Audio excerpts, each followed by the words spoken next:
my kids are now 11 and 9, but of course I've been performing. I started back on stage when my daughter, who's my 11-year-old, was about 5-6 months old, and just a little parenthetical. At the time, I was still married, and I was married to a Chinese national. So his mother became very involved in the raising of the children. That's very traditional Chinese culture. And so my ex-mother-in-law at the time, when she heard I was about to go out to do another gig, she was like, "What? What are you doing?" Of course, in Chinese, in Mandarin. And I said, "I'm going to do a gig. It's my career." My ex-husband is also a musician, full-time musician. He's a DJ as well, but I mean, we were in the same trade. All the partners are musicians. Anyway, then I said, "Of course I'm going out. That's what I do." And she said, "You're a mother now. You don't have to do that anymore." I said, "It's not a have to, it's a want to." And I said, and your son is still making music." She goes, "It's different for men." Oh my God. Yeah. So, that it cemented my determination to continue making music regardless of my status as a mother. So at the time, when the kids were little, I certainly had her support. She really, despite her disapproval, still took care of her grandchildren when I had a gig. And as time went on, the kids got a bit older. Then I had a second child, right? My son is just a little less than 2 years younger than his sister. She and her husband, so my ex father-in-law as well, they were quite involved in helping. That was a big impetus to not leave because of the built-in childcare that the culture provides, that cultural norm, which is for the grandparents to care for the grandchildren. It's unquestioned there. But add to that the fact that there in China, it's much more affordable to find childcare. So to bring in an outside service, to bring in someone to take care of your kids, babysitting / domestic help is much more affordable. So through that, I've been able to manage the situation. And even when I got divorced, the grandparents still stayed around, and they were very supportive of any kind of travel situation that I had to go on. Then they would just take over. So that's all ended actually this year. They finally moved back to their home province. And the kids are at the stage where they still need care if I have to go away, but I can manage through like regular relationships with various friends and neighbors and domestic help. Like, it's not easy, but at this stage I feel like I can do it. You're welcome. It's not easy. Of course it's not easy. But I brought the kids with me a lot. I have pictures of my guitar on my back and my first child on my front off to a festival. And the kids were in their big, ear protecting gear at various festival or event, sitting in the front there and, super little in the big chairs, watching mommy. I even have a video of me performing at a much more casual event where both children, just in the middle of one of my songs, decided that it was time to come and sit on mommy's feet. And so one of them took this foot and one of them took that foot, and I'm in the middle of a song. It's like, yo, kids, it's not respectful. Get off the stage. You're like, so it's happened. So I'm doing this one without pedals. Yeah, totally. Tell your friends! Tell your friends about Hooks and Ladders, but also about songstudio.ca. You can get all kinds of information about songwriting, tips, and all kinds of stuff. Anyway, like, follow, and subscribe. That's what we need. That's what you need. So you said it. So let's talk about it. I said what? Because I'm curious about, you've seen both sides. You've seen what it's like in North America. You've seen what it's like in Asia. It's different for men. Well, I think I just made the point that I have a cachet that because I'm different there. I have to add to the fact that there's still so much racism that cachet comes with the privilege of being a white person. If I have many black friends, people of color who are in my band who don't have the same cachet. They struggle because China is still very, very racist in that it's a very, China is best We are the best. We are the best race, first of all. Not that everyone thinks this way, but I'm saying the general view. And if we have to choose another race to respect, it's the white people.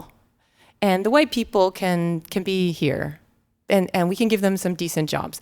But the black people, there's a definite anti-black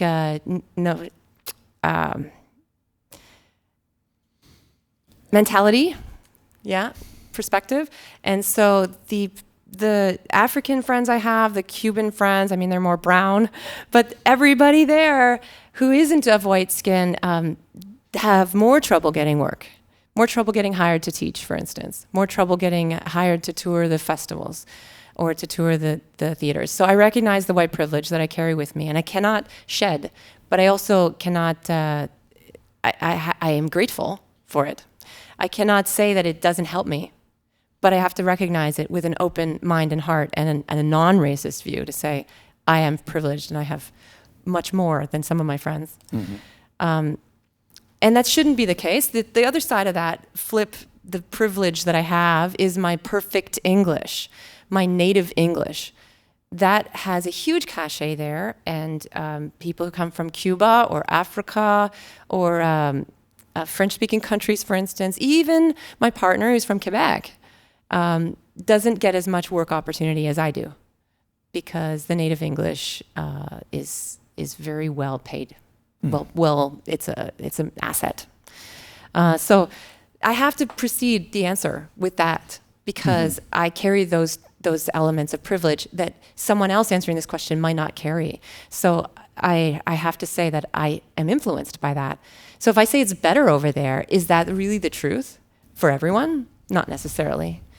For me, it's better over there, and I've got those gifts that come in handy, but that I just happen to have, right? So I don't see them as being inherent to who I am. Yes. Get it? Okay, just wanting to make sure, because I know that this is a very sensitive culture, this Canada. So I'm just always afraid I'm going to put my foot in my mouth, right, when I come back. But I feel like that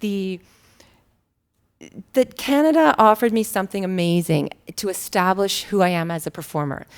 But the fact that I did this for nearing 15 years before I finally went there is really key, because I arrived in an entirely new culture with experience, with the skill level that is required to make anyone notice you, to make anyone say, "Oh, this isn't just a hack. This isn't just someone who doesn't take this seriously. This is actually a professional musician.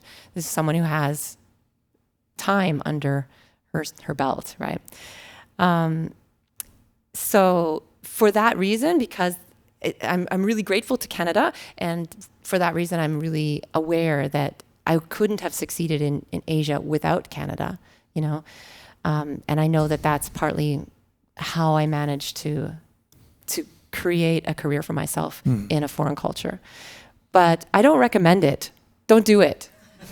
It's really hard. I mean, it's been 15 years. I had a career that was mid-level Canadian success, mid-level Canadian fame, and I had to do this before I went back to what now qualifies as I wouldn't even qualify myself as mid-level Chinese fame, not at all.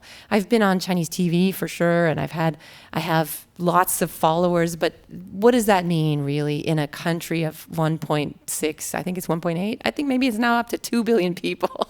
Like, it doesn't matter. It doesn't matter at all, whatever your fame level is. It's just, can you survive? Can you make a living? Can you find the joy in the art making? And I had to go somewhere else to answer that, because I wasn't finding the joy in the art making here. I was tired. I was financially strapped. I was in debt all the time, really, constantly living on my line of credit. Like, Canada's so expensive. And yet I was experiencing more accolades and more success, but with the flip side of it being exhausted.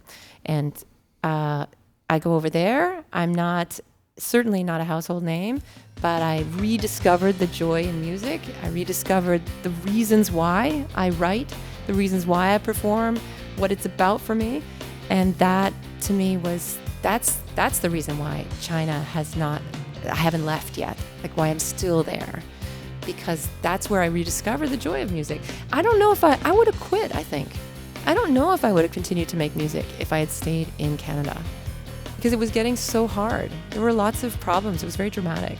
We don't have time to talk about them. I could still use some counseling about it, though, I imagine.